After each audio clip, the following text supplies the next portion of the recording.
compte complet extra est présenté par Baseball Québec, la fédération du sport officiel de l'été. Avec votre équipe à l'animation, Alain Usereau et Mark Griffin.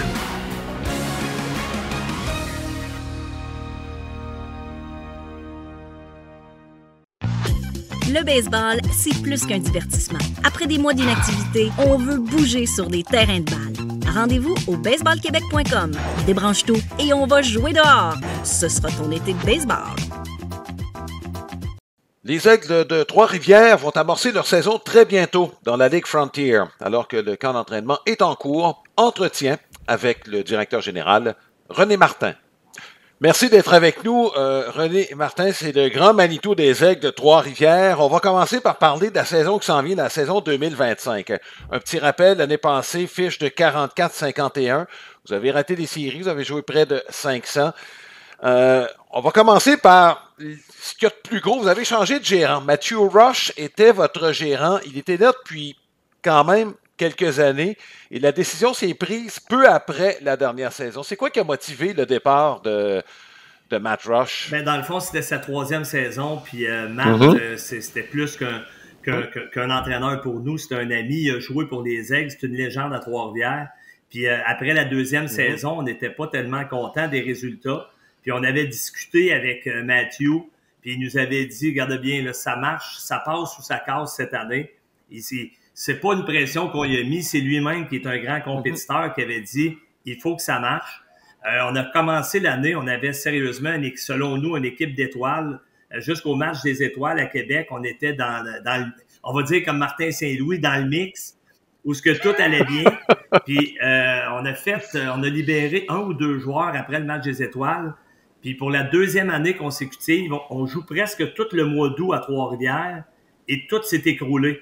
Les gars, tout le monde frappait pour 325 à partir du mois d'août.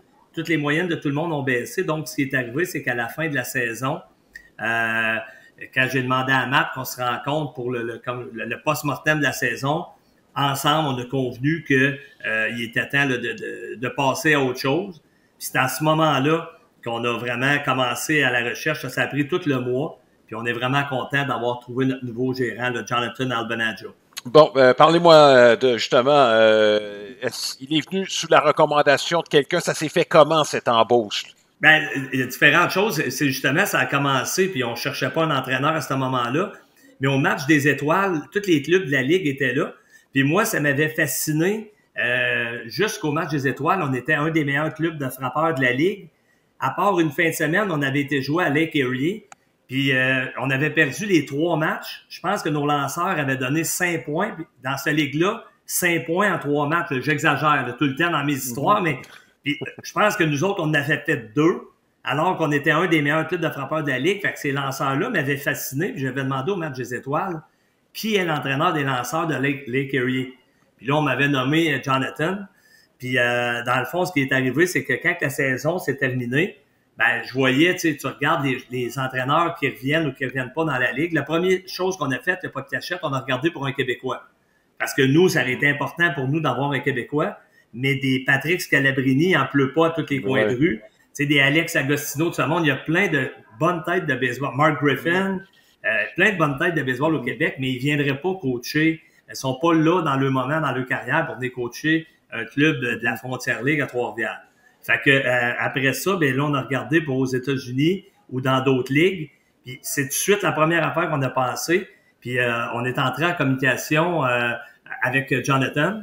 J'avais demandé au commissaire de la Ligue si on peut discuter avec lui. Il n'y avait pas de problème. Ouais. Puis dès les premières rencontres, lui, il a joué quand même 3 ans avec les Yankees. Il a joué dans le baseball majeur. Puis ce qu'on aimait, c'est que nous, à Trois-Rivières, c'est un petit marché. Une fois que les gars viennent ici, ils aiment ça. Mais ils connaissent pas Trois-Rivières la première fois qu'ils entendent le nom. C'est pas comme les capitales qui sont comme les Yankees du baseball indépendant. Le monde savent qu'est-ce qui se passe à Québec. Fait que nous, il faut vraiment se faire une grande séduction. Et souvent, les meilleurs joueurs qu'on est capable d'avoir, c'est des joueurs hispaniques, qui viennent de la République, de Porto Rico, puis tout ça. Fait qu'on trouvait que c'était le fun d'avoir un entraîneur qui habite en Floride, à Tampa Bay, mais qui est natif de Porto Rico. Fait qu'il parle très bien anglais, très bien espagnol. Fait que il y avait tout ce qu'on voulait comme comme exigence. Puis il est rapidement venu à Trois-Rivières. Puis dès qu'on l'a rencontré, on a vu, là, c'est un gars qui est vraiment dédié. Puis je vous le dis, là, M. Giraud, la différence est impressionnante. Tu sais, quand tu as un entraîneur québécois, Pat, il se promène à Québec, Scalabrini va faire des repêchages et tout ça. Mais mettons, nous autres, Jonathan, tout l'hiver, il a fait des camps de baseball en Floride, il est allé à Porto Rico, fait qu'il a vu des joueurs partout. Fait que c'est sûr que nous, c'est un enjeu qu'on avait avec Matt, qui c'est un gars qui est très dédié, qui est un très bon joueur, que c'est un bon entraîneur, mais ça prend beaucoup de contacts pour amener des joueurs, puis c'est ça le plus gros enjeu. Et nous autres, on trouvait que lui, il pourrait avoir beaucoup de contacts. Fait que c'est vraiment pour ça que notre choix s'est arrêté sur Jonathan. Bon, ceci étant établi, on va parler de ce qu'il y a sur le terrain. Vous êtes en plein camp d'entraînement, ça commence dans 2 semaines déjà. Ouais. Par la suite, vous commencez sur la route en espérant que le printemps soit arrivé pour de bon quand vous allez jouer votre premier match. Là. Oui. C'est un peu frisqué, même à travers le baseball majeur, on voit, je regardais le match à Boston, puis ça soufflait encore de la boucane dans le chez les joueurs. Je veux qu'on s'attarde sur les Québécois que vous allez avoir cette année. Oui. Vous avez annoncé le retour de LP Pelletier, Louis-Philippe qui va revenir. Oui. Jason Terrien va revenir. Parlez-nous de ces deux-là qui font partie là, des piliers de votre formation. C'est important pour vous de les ramener. Très important pour nous parce que ces deux, ça peut être 2 très, très bons leaders. LP Pelletier, c'est un frappeur. Là, je veux dire, partout ce qu'il a joué dans sa vie, il a toujours frappé. Il est allé dans United League là, à Dubaï il y a 2 semaines. Puis il y a 2 semaines, mais 2 semaines de temps, il a super bien frappé. Depuis qu'il est avec nous ou quand on a joué avec l'équipe Québec, il a frappé pour 300. Il frappe des circuits, il vole des buts. C'est un Québécois, c'est un gars que les fans adorent. Nous, ce qu'on aime beaucoup aussi, c'est que sur les médias sociaux, c'est un influenceur. Fait que c'est sûr que LP, dès qu'il porte quelque chose des aigles, dès qu'il fait une publication, ses aigles, c'est exceptionnel pour nous. Puis il est très, très bon auprès des jeunes parce que nous, on est très impliqués dans la communauté avec le baseball mineur. Puis LP Pelletier, tout le monde, c'est comme un genre d'idole pour beaucoup de jeunes, puis il est très, très impliqué, il nous donne un bon coup de main là-dedans. Puis la même chose avec Jason Terrien. Jason Terrien, c'est un gars qui est plus, je dirais, low profile que LP, mais c'est un professionnel incroyable, c'est un gars il est vraiment dédié à la tâche. C'est le fun de voir, il vient au stade, ses enfants viennent au stade. Les Aigles, c'est une grande famille, on aime ça que les joueurs, quand c'est possible, qui ont des familles qui s'assoient autour du club parce que c'était dans le temps, Pierre-Luc Laforêt, notre premier coach, c'est lui qui avait instauré ça. Ses enfants couraient partout sur le terrain. C'est une belle grande famille. Puis Jason Terrien, c'est un leader, je dirais peut-être plus silencieux. Et le gars, il a joué dans les majeurs. C'est vraiment quelqu'un que ça s'est réglé la semaine passée. On était vraiment contents parce que, oui, c'est un Québécois, mais c'est un des bons joueurs de la Ligue. Les deux, tu sais, c'est pas juste des Québécois, là. C'est des gars qui dominent dans la Ligue. Oui. On va parler de Jason parce que il a joué avec les Phillies en 2017, opération au coude. Il y a eu des complications. Ça s'est pas passé. L'opération Tommy John ou au coude, là, peu importe de quelle nature, là, il n'y a pas de certitude. Ça a été difficile à sa première année quand il est revenu avec vous en 2023. L'année passée, c'est clair, il a mené l'équipe pour les retraits sur des prises. Il y a eu une progression. Est-ce qu'on s'attend que cette progression-là poursuive? Parce qu'on dit toujours que ça prend 1 an minimum avant de se refaire une confiance pour lancer. Est-ce que vous attendez à ce que Jason soit le chef de file au Monticule cette année ou si les attentes sont plus modérées? Assurément, c'est un très bon point. Moi, je connais le Tommy John, j'en entends parler, mais pour avoir parlé avec Jason, vu que ça n'a pas marché le premier coup, mais à partir du 2e coup, vu que ça a fonctionné, Jason, il doit avoir 31, 32 ans. Et son bras a presque pas été utilisé dans les 4-5 dernières années. Fait que c'est comme un bras neuf, là. Fait que, tu sais, Jason, ce qu'on s'attend, c'est que l'année passée, plus l'année avançait, en passant, il y a des statistiques impressionnantes l'an passé, mais il pourrait être encore plus impressionnant que ça. Là, nous, on joue sur une surface gazonnée. Si c'était une surface synthétique, comme la plupart des endroits de la Ligue, c'est plus facile pour la défensive et pour les lanceurs également. Fait que Jason, là, vraiment, moi, je m'attends cette année à ce qu'il continue sa progression parce que la première année, c'est ça qui est arrivé. C'est qu'il lançait fort, mais il recommençait à lancer, fait qu'il n'avait pas le contrôle nécessairement qu'il voulait. Et l'an passé, il avait repris son contrôle. Vraiment, il a été dominant. Puis il y a eu des bonnes statistiques, mais selon moi, puis selon ce que lui pense également, mettons, il n'a pas vraiment été toujours appuyé par l'attaque, pas toujours appuyé par la défensive pour différentes raisons. Sa saison, au niveau statistique, elle aurait été encore plus impressionnante. Fait qu'assurément, on a des grosses attentes pour lui cette année. Oui. J'aimerais qu'on parle de Mathieu Vallée. Oui. C'est un gars qui a été dans la NCAA, a connu une très, très bonne dernière année. Southern Illinois s'est retrouvé chez vous, puis ça n'a pas arrêté. Non, il est vraiment impressionnant. Ça n'a pas arrêté. Et là, vous le ramenez cette année pour une saison complète. Ouais. Je ne sais pas comment ça se passe dans le camp d'entraînement, mais est-ce que c'est un gars à qui vous alliez donner des responsabilités à la lumière de ce qu'il a fait? Moyen de 341 l'année passée, c'est à peu près ce qu'il a fait dans la NCAA. Dans le fond, notre camp d'entraînement commence officiellement en fin de semaine, le samedi. Oui. Mais on a été impressionnés par ce qu'il a fait à la fin de l'année, par sa vitesse, par son jeu dans le champ extérieur. Il nous a surpris au bâton. Parce que des fois, les gars, quand ils arrivent tu sais, là, c'est une fin de saison, quand ils arrivent des rangs universitaires, il y a un ajustement quand même à faire parce que, surtout quand ils arrivent au mois d'août, dans la ligue, c'est qu'il y a des clubs qui sont très compétitifs puis ils se renforcissent pour le sprint final. Puis c'est à ce moment-là qu'il est arrivé puis il y a eu une super bonne moyenne. Fait que c'est pour ça qu'on a beaucoup d'espoir. Puis les Québécois comme lui, Raphaël Gladu, il y en a à Québec aussi, Sirois, tous ces gars-là, ils sont très bons, mais plus ça avance en expérience dans la ligue, plus ça s'améliore. Fait que c'est un peu ce qu'on pense qui va arriver avec Vallée. C'est un gars, un autre Québécois, puis je vous annonce que il est pas dans l'équipe parce que c'est un Québécois, il serait dans l'équipe, peu importe d'où ce qu'il viendrait. Mais on est vraiment content que ce soit un Québécois parce qu'on est fiers que... Puis en passant, il y a lui, mais on regarde aussi, là, on souhaite qu'il y a plusieurs Québécois actuellement qui sont sur notre radar, que on prie pour eux qu'ils soient repêchés dans le baseball majeur, au pêchage en juin. Mais parce qu'il y en a 6 ou 7 qu'on a ciblés qui terminent leur rang universitaire. Fait que là, c'est nous autres ou les capitales. Puis, tu sais, c'est correct que les capitales en aient, mais on aime ça, nous autres aussi, avoir ces Québécois-là. Parce que, tu sais, la Ligue junior élite du Québec, c'est une bonne ligue, là, c'est correct pour le développement. Mais le fait qu'ils jouent 40 à 42 matchs, c'est difficile de passer au niveau professionnel. Nous autres, c'est près de 100 matchs. Physiquement, c'est difficile. Fait que c'est pour ça que les gars qui sortent des collèges américains, ils ont joué au baseball à l'année. On dirait que ces Québécois-là, ils ont une meilleure endurance pour subir une saison là, du baseball professionnel. Parmi les joueurs que vous avez acquis, il y a plusieurs Québécois. Vous en avez au camp d'entraînement. Vous avez annoncé l'arrivée de Nathan Landry avec vous. Raphaël Gladu ne sera pas de retour. Ça, c'est pour des raisons professionnelles. C'est ce qui a été annoncé à tout le moins. Est-ce qu'il y a d'autres Québécois qui pourraient surprendre, là, à qui vous allez donner une chance? Ben, là, on a invité comme lanceur Charles Lefebvre. C'est un gars qui lançait senior.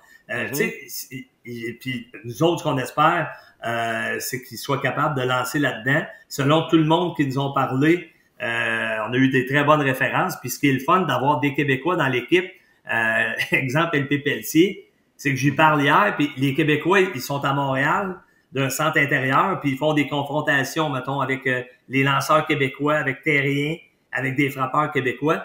Fait que nous autres, les gars savent c'est quoi, là. Tu sais, quand ils appellent, puis il dit que, d'après ce qu'il a vu de Charles Lefebvre, il a vu de la Ligue, il est capable.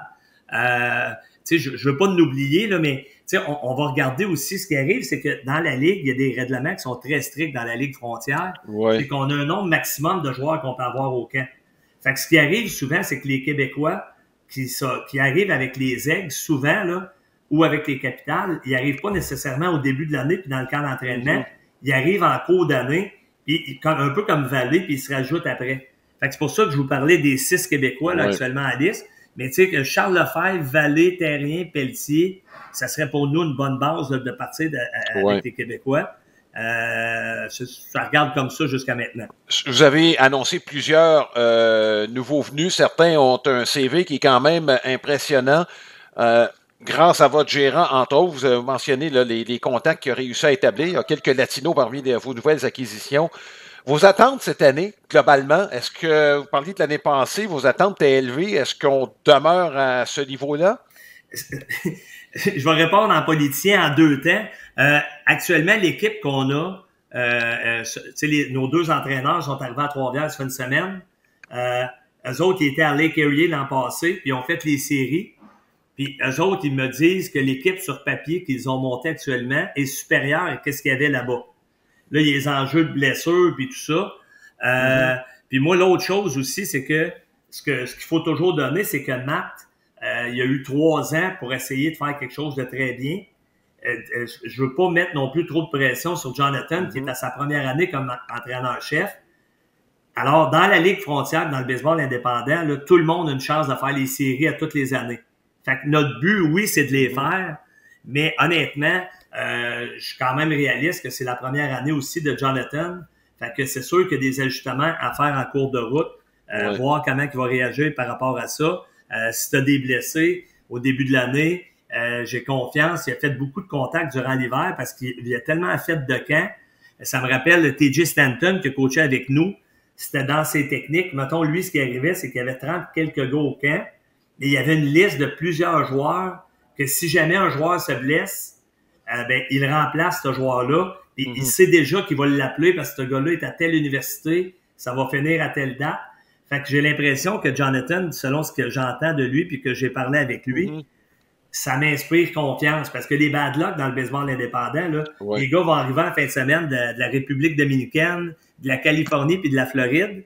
Puis ils vont commencer un camp d'entraînement, puis ils vont jouer un match à 6 degrés, exemple contre les Capitals ou Ottawa. Historiquement, ça arrive souvent que nos gars se blessent une cuisse à ce moment-là. Tu sais, il y a toujours de quoi qui arrive dans ces débuts d'année, côté météo, que c'est pas juste les Aigles, c'est partout dans la Ligue.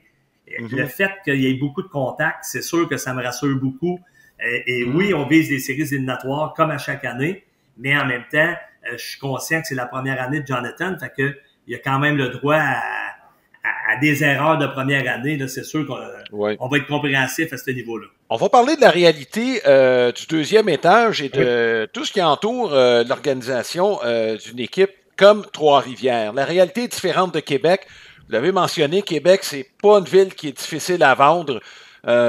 Probablement que dans le baseball indépendant, il n'y a rien qui approche. Non. Probablement, je vous dirais, le pouvoir de séduction de la ville de Québec. Il y a personne qui s'approche de ça.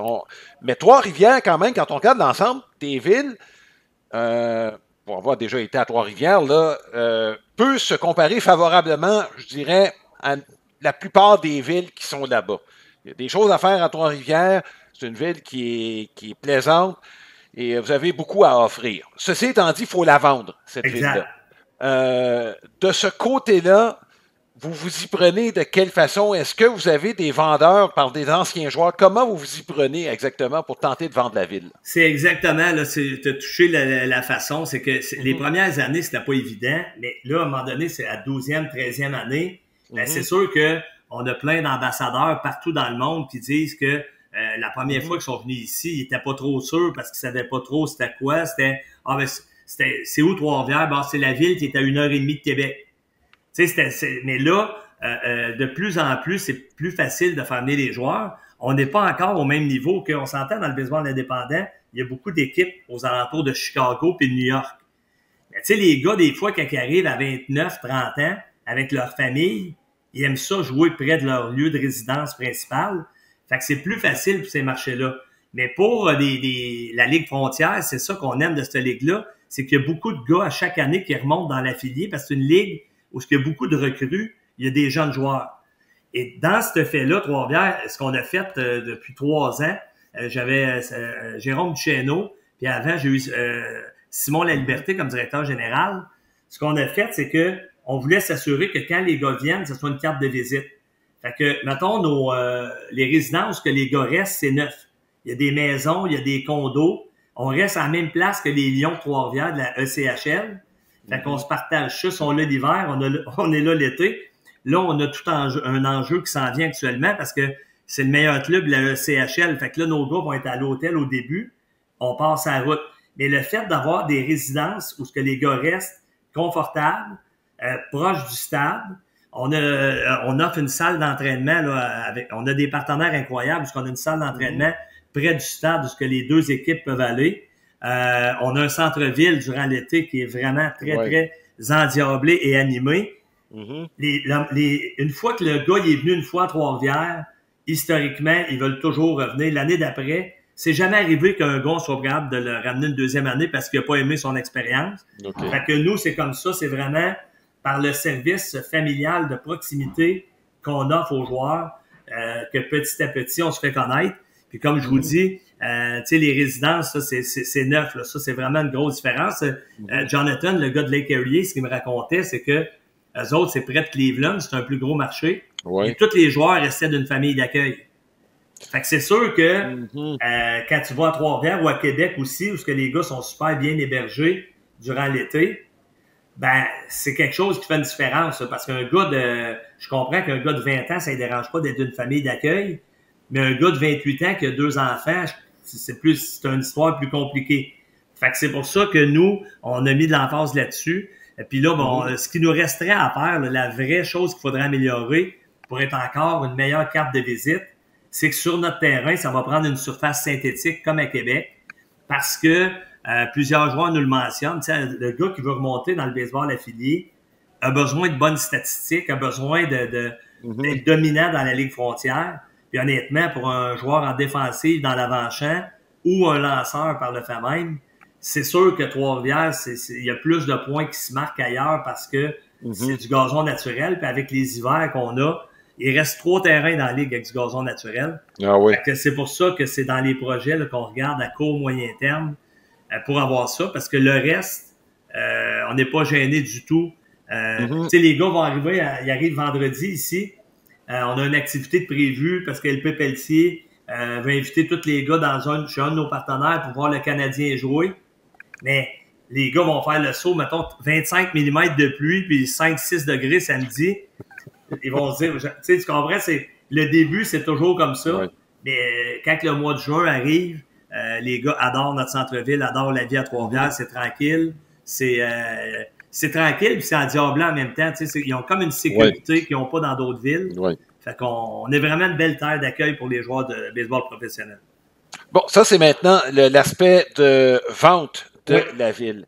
Ce que ça prend aussi, on l'a mentionné plus tôt, des contacts. Oui. Là, ça passe par le gérant, selon ce que vous m'aviez mentionné tantôt, mais est-ce que vous êtes capable d'avoir quelqu'un, ça peut être un Québécois, quelqu'un de Trois-Rivières, dont le travail est justement d'établir des contacts. Et là, quand on parle d'établir des contacts, c'est avec, évidemment, les universités américaines, avec le réseau des équipes indépendantes, quelqu'un qui est... Vous n'avez pas, autrement dit, à être dépendant du gérant que vous allez embaucher pour établir ces contacts-là.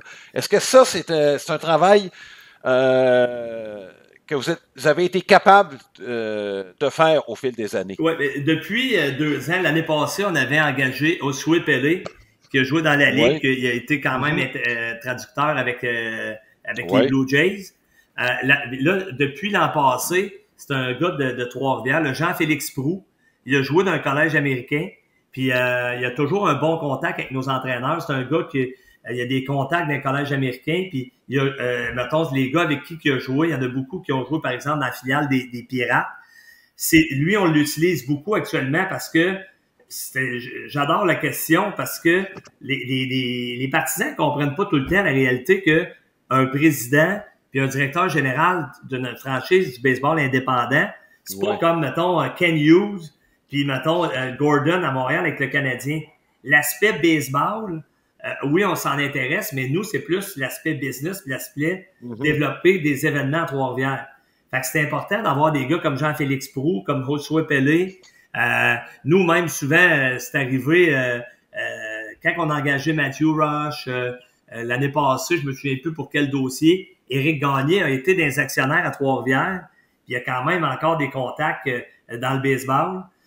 C'est quelque chose que j'avais écrit, j'avais posé des questions. Tu sais, on se renseigne, j'ai déjà posé des questions à Alex Agostino. Tu sais, on a plusieurs Québécois qui savent comment ça se passe à la planète de baseball. Mais c'est quelque chose, Jean-Félix Proulx nous donne un bon coup de main, mais c'est quelque chose qu'on devrait améliorer ou être préparé en conséquence, c'est sûr, parce que moi, mettons, je parcourrais pas le monde pour trouver des joueurs. Ma job, c'est vraiment de m'occuper, on s'occupe ici de tout le baseball mineur en même temps. Fait on est vraiment comme c'est comme un club de soccer en Europe. Là. C'est une structure qu'on a faite avec les aigles, avec des clubs plus jeunes jusqu'à plus vieux. Fait que c'est sûr que c'est un bon point que tu amènes, là, parce que oui, Jean-Félix Proulx le fait. Mais comme même chose, les capitales, en passant, c'est Pelé lui donne un coup de main, mais c'est Pascal Labrini qui se promène partout puis qui fait tout ça. Fait que, mais c'est un Québécois.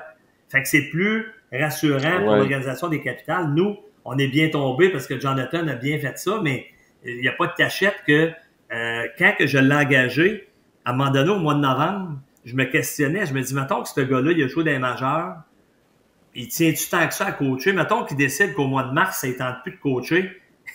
Je fais quoi? Moi, tu sais, faut que le recrutement soit fait. C'est pour ça que toutes les fois qu'on repêchait quelqu'un, recrutait quelqu'un, signait quelqu'un, ben Jean-Félix Proulx nous donne un bon coup de main parce que il faisait aller ses contacts et il disait ouais, ça fait plein de sens. Oui, lui, il a fait telle affaire. Fait qu'on était capable de se vérifier quand même d'une certaine façon.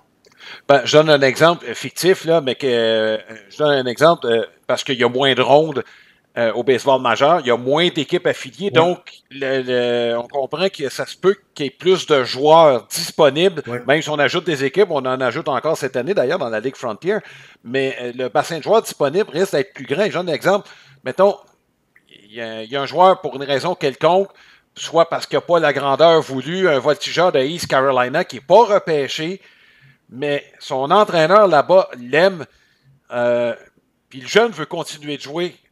Son entraîneur East Carolina, s'il connaît quelqu'un chez vous, ça se peut que vous receviez un coup de téléphone. C'est le genre de contact qu'il faut absolument établir là, pour une équipe indépendante pour être capable de soutenir, si on veut, la source de joueurs dont on a besoin. On n'a pas le choix, puis c'est un très bon exemple, mais nous, c'est là qu'on pense que Jonathan va faire la plus grosse différence parce que justement, pour tous ces gars-là, il y a eu des camps tout l'hiver. Parce que, juste que vous sachiez aussi, là, c'est une ligue qui est moins connue, là, mais Jonathan, son adjoint s'appelle Jerry Gonzalez et l'autre adjoint, c'est Eddie Gonzalez. Les trois ensemble, c'est les propriétaires de la Empire League. C'est une ligue de baseball qu'il y a à chaque année, là, il y a peut-être une dizaine de joueurs qui montent dans le baseball indépendant après. C'est une ligue dans le nord des États-Unis. Fait que eux autres, ils font toutes sortes de camps pour remplir cette ligue-là. Fait que c'est pour ça que le gars que tu parles justement de East Carolina, ben c'est sûr qu'à quelque part, il y a des chances de croiser Gonzalez ou Albanajo à quelque part parce qu'ils font tous les camps durant l'hiver. Puis c'est ça qu'on n'avait pas avant. Aussi, une autre chose importante, c'est que nous, à cette heure, pour avoir nos visas, là, avoir des permis quand on fait rentrer un gars de la République et tout ça, on fait affaire avec Dominique Terrien, qui a joué dans 2A dans la filiale. C'est un gars de Trois-Rivières. Il habite en Floride. Il reste à une rue de Jonathan. Puis dans le fond, c'est lui, c'est un avocat international qui donne, il nous aide à avoir les permis de travail pour amener les gars. Mais lui, il a encore plein de contacts dans le baseball. Fait que ça arrive des fois que, comme quand je cherchais un entraîneur, j'avais demandé à Dominique, j'ai dit, vois-tu quelqu'un que tu as connu dans l'affilié ou quoi que ce soit, tu sais, même si ça fait quelques années qu'il ne joue plus, ces gars-là gardent toujours des contacts. Fait que notre réseau s'agrandit année après année. Oui. Mathieu Vallée, par exemple, si vous pouvez nous raconter un petit peu comment il s'est retrouvé, parce que lui, il est arrivé directement de NCAA, je crois, avec Southern Illinois. Je viens de connaître une très bonne saison, MPP au-dessus de 900.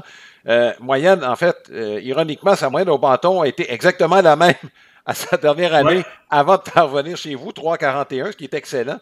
Donc, racontez-nous un petit peu, juste pour... Tous les Québécois, là, comme ça, là, mettons Mathieu Vallée, là, nous, j'ai un directeur général adjoint qui s'appelle Marc-Antoine Lefebvre. C'est un gars qui a joué junior élite.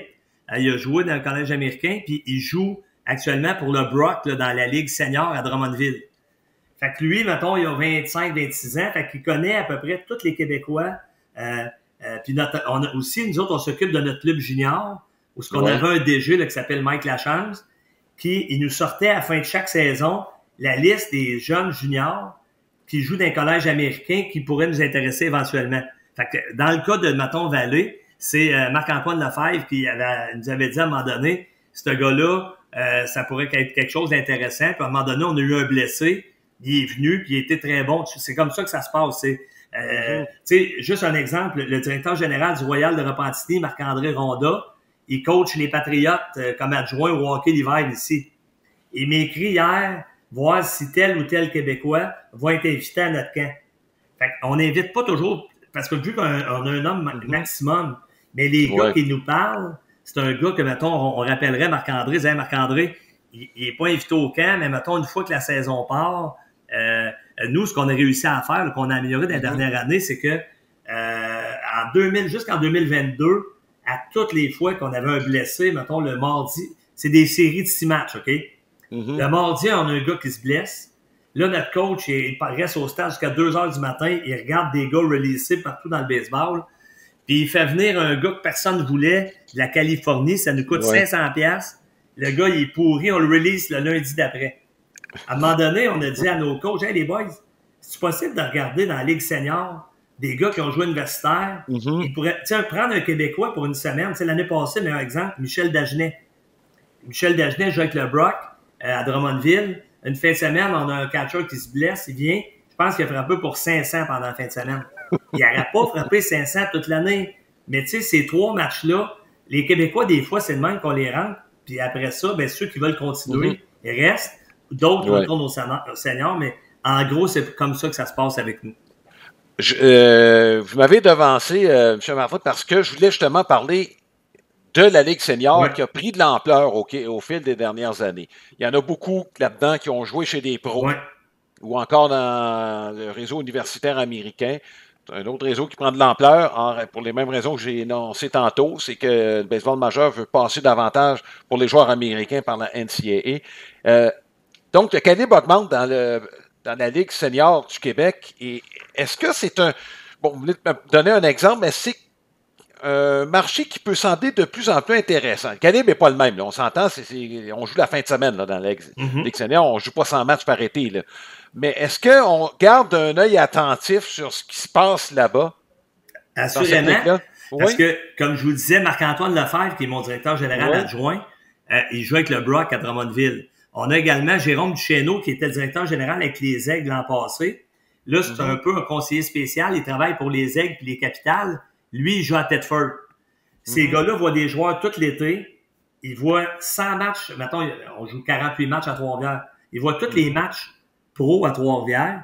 Ils sont très capables de savoir qu'un tel gars qui est fort dans leur ligue est capable de donner un coup de main. Fait que c'est nos meilleures références parce que eux autres, moi, je leur permettais d'aller jouer le match la fin de semaine. Puis moi, j'aime ça. Cette ligue-là, effectivement, ça s'améliore. Tu sais, notre ancien coach, Matthew Rush, là, il s'entraîne là, parce qu'il va jouer avec les Cascades de Shawinigan dans cette ligue-là cette année avec Raphaël Gladu. Fait que, puis juste vous donner un autre exemple, il y a un gars qui était supposé jouer dans cette ligue-là qui jouait à New York l'an passé. Il s'appelle David Vinsky. On l'a signé la semaine passée. C'est Raphaël Gladu qui m'a écrit, qui me dit, René, le coach de New York va probablement vouloir faire un échange avec toi parce que Vinsky veut rester dans le coin. Le gars, il est au match des étoiles l'an passé.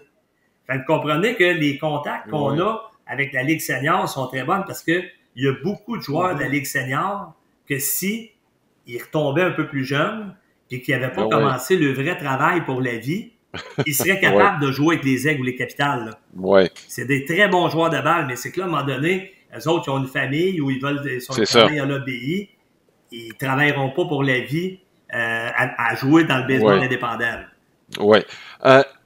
Vous avez un marché particulier, Québec et Trois-Rivières. Et là, je m'aventure un petit peu. Est-ce que vous avez un territoire protégé? Est-ce que la Ligue vous permet, parce qu'il y a des restrictions quant aux joueurs que vous avez, selon leur expérience, leur âge, etc., ils sont classifiés et, bon, vous ne pouvez pas, par exemple, avoir plus que tant de vétérans, là, il y a des droits acquis également. Mais justement, parlant de droits acquis, est-ce que les Québécois bénéficient d'un statut particulier dans la Ligue pour les équipes de Trois-Rivières et Québec? Est-ce que ça a déjà été envisagé de demander une exemption à cet égard-là? Mais non, il n'y en a pas. Puis des fois, c'est peut-être parce que souvent, au début, c'était plate parce que les premières années qu'on était là, quand on est arrivé dans la Ligue, là, les Capitales, il y avait, mettons, il y avait encore Malo, Pelé. Tous les bons Québécois étaient là. Là, il y a encore des très bons Québécois, mais on en a nous aussi. Mais il n'y a pas de règlement pour vrai dans la Ligue. Là, tu sais que, moi, je serais prêt à en faire un règlement que tous les gars de Montréal, dans le fond, Québec, pognent les gars de Québec à Gaspé. Je serais prêt à faire ce règlement-là, mais je suis sûr que Pascal Labrini ne voudrait pas le faire. Ben non, c'est sûr. Parce que, mais non, c'est sûr. Fait que c'est premier arrivé, puis premier servi, puis le gars qui réussit selon le statut, qui est capable de rentrer le Québécois. Nous autres, le meilleur exemple, c'est qu'on avait rentré David Laude à Trois-Rivières. David Laude avait été exceptionnel, puis il n'avait pas joué avec les Capitals. Il a été exceptionnel avec nous, mais à un moment donné, quand il approchait de 27-28 ans, je pense qu'il était Mario, il y avait une femme, il y avait une maison là-bas. Ben là, il a demandé à notre coach, TJ Stanton, si c'était possible qu'ils puissent aller jouer à Québec parce que l'été, ils voulaient rester chez eux. Tu sais, c'est le genre de chose qu'on a accommodé à ce moment-là, même si ça nous brisait le cœur, parce que David, c'était un des cœurs de notre équipe tellement qu'il était bon. Mais, tu sais, ça, c'est des choses qui arrivent, mais, tu sais, mettons, à Québec, c'est pour ça que l'exemple de Vallée est bonne. C'est que les Capitals auraient probablement été très intéressés à Vallée aussi, mais les Capitals, au mois d'août l'année passée, ils étaient d'un sprint final pour gagner le championnat, un troisième consécutif. Fait qu'il n'y avait pas tant de place pour un gars comme Vallée. Mais là, il est ici. À nous, ce qu'il faut faire attention, c'est qu'il ne faut pas devenir non plus comme les Expos dans le temps, qui étaient comme le club école des autres clubs des majeurs. Tu sais, moi, il ne faut pas que on développe les Québécois, puis quand ça leur tente d'être des vedettes dans la ligue, il ne faut pas qu'ils soient des vedettes à Québec. Il faut que ce soit comme Terrien puis Pelletier, puis qu'on les garde ici. Oui. On va terminer avec l'expérience. Il faut parler d'expérience partisan. C'est votre rôle que les gens qui se présentent au stade aient du plaisir. Vous avez travaillé fort là-dessus. Je suis allé visiter votre temple de la renommée. C'est que vous avez à l'intérieur du stade qui est ouvert les jours de match, j'imagine. Si quelqu'un veut vraiment s'imprégner de tout ce qui est le baseball. Donc, vous allez plus loin que juste le match. Quelqu'un qui se présente là-bas peut aller au temple de la renommée du baseball. Merci à Bob McDuff et tout le groupe là, qui a monté ça. Donc, vous êtes organisé là, pour que la soirée soit agréable là-bas, au-delà du baseball. C'est l'objectif. Quand on est arrivé dans la Ligue, on s'est fait, on va dire, coacher par les Capitals de Québec. Ils nous avaient expliqué que pour avoir du succès dans cette Ligue-là, parce que dans le baseball indépendant, il n'y a pas beaucoup d'équipes qui font les séries éliminatoires. Fait que vu qu'il n'y a pas beaucoup d'équipes, si tu te fies juste ces séries éliminatoires sur le produit, sur le terrain, pour avoir du succès, ça devient dangereux. Fait qu'ils nous ont dit qu'il faut travailler l'événementiel. Fait que c'est pour ça qu'on a fait une terrasse pour des 5 à 7 avant-match. On a fait dans le champ extérieur un lounge que il rentre 30 personnes des compagnies qui viennent. C'est littéralement dans le champ gauche. Là. Il est à 303 pieds, à 304 pieds. Le jeune qui a son gant peut devenir voltigeur pour l'autre club, sauf que c'est un circuit. On a fait des loges en arrière du marbre. Puis faut se rappeler que les Aigles des Capitales, on joue dans des stades vieux de 1938. Là. Fait que, c'est pas des nouveaux stades où ce que tu décides que tu fais des loges comme à Place Belle ou des choses comme ça. C'est de 1938. Fait qu'on a rajouté des propriétés comme ça qui ont été des succès. C'est ce qui nous permet de survivre dans le baseball indépendant avec un si petit marché. Mais tout ça, c'est pour développer l'expérience client. On met des chansonniers, des DJ sur la terrasse à 20 matchs. Tu sais, ça arrive, c'est le puriste de baseball, mettons comme Bob McDuff, qui est mon ami, lui, des fois, il trippe pas tant que ça quand je dis que moi, je m'en fous quand la personne est sur la terrasse, puis que ça arrive, là, je vous le jure, en 5e manche, je vois des femmes qui sont assises, puis mettons, ils prennent leur coupe de vin, puis ils regardent même pas le match. Je leur demande le score, ils n'ont aucune idée c'est quoi le score. Mais eux autres, ils ont une soirée incroyable. Ils ont payé le billet, puis eux autres, c'est un événement qui vient. Puis qu'on gagne, qu'on perde, ça importe peu. On a des détenteurs de billets de saison que si je dis ça, là, ils se fâchent après moi parce que là, eux autres, nous autres, ils suivent à chaque match qu'on est à tant de matchs des séries. Fait que, tu sais, il y a pour toutes les clientèles, mais pour que ça fonctionne, on doit faire de l'événementiel avec tout ce qui entoure le match, comme le musée, comme la terrasse avant le match, comme le lounge, comme notre implication, tu sais, avec le baseball mineur, tout ce qu'on fait, c'est vraiment pour attirer du monde puis rendre le produit, intéressant, mais faut tout faire les petites choses à côté pour que ça fonctionne. Au fil des années, dans l'histoire du baseball, il y a eu des promotions très imaginatives, surtout dans le baseball mineur, il faut bien le mentionner, là, au fil des années. À toi, regarde, si je vous demandais, est-ce qu'il y a des matchs où il n'y a pas quelque chose de spécial ou si vous avez quelque chose vraiment là, à chacune des parties? À chaque match, il y a quelque chose de spécial, puis au début, on n'était pas capable de faire quelque chose à chaque match, mais ça peut partir, tu sais, Puis des fois, les années qu'on s'est le plus trompé, c'est quand on a voulu réinventer la roue. Tu sais, mettons, historiquement, dans le sport, là, nous autres, mettons, à Québec, là, le Pizza Scream normandin à Trois-Rivières et à Québec, nos filles d'animation se présentent dans le stade avec de la pizza, il faut que le monde fasse du bruit, puis on a un animateur de foule. Tu sais, à chaque fois, je me dis, viens, j'en reviens pas que le monde, il crie de même, ça met une ambiance incroyable. Le hot dog à 1 pièce. On a une journée, le hot dog, c'est comme un repas spécial du baseball, ben, à 1 pièce parce que c'est une journée spéciale, ben, il y a du monde qui aime ça, cette promotion-là. Le dimanche de la famille, après chaque match, tous les jeunes, puis on a beaucoup de jeunes de Montréal qui viennent les dimanches, parce qu'à 4 heures, le match se termine, autour de 4 heures, les gars sont sur le terrain, les joueurs, puis ils signent des autographes. Fait qu'à chaque match, il y a une thématique. Jeudi, vendredi, c'est plus festif. Parce que des rabais à la boisson, ou ce que des groupes vont là, ou des équipes de sport, de balles données, de deck hockey. Puis, fait qu'on s'assure que les 48 matchs, il y a quelque chose. On sait très bien qu'au début de l'année, au mois de mai, on va jouer le 21. On a toujours une bonne foule s'il fait beau. Le Opening Day, c'est une thématique en tant que telle. Le lendemain, ça tombait quasiment à 0. Cette année, ce qu'on a décidé de faire, c'est un match des écoles. Fait qu'on joue à 11 heures le matin, puis on a déjà 1600 jeunes qui viennent avec leur école des estrades. Tu sais, à chaque match, puis honnêtement, c'est ça qui fait qu'à la fin, tu as d'année en année là, de plus en plus de succès au niveau de l'assistance puis au niveau des revenus pour l'équipe. Donc, ça commence dans 2 semaines la saison. Le premier match à Trois-Rivières, c'est le 20.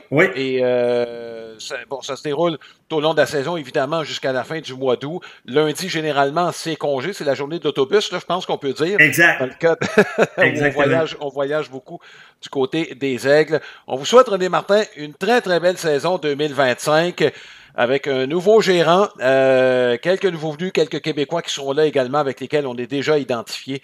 René Martin, merci beaucoup. Ça fait plaisir. Vous êtes bienvenue au stade cet été en passant. Merci beaucoup. On en prend note. C'est beau, bonjour.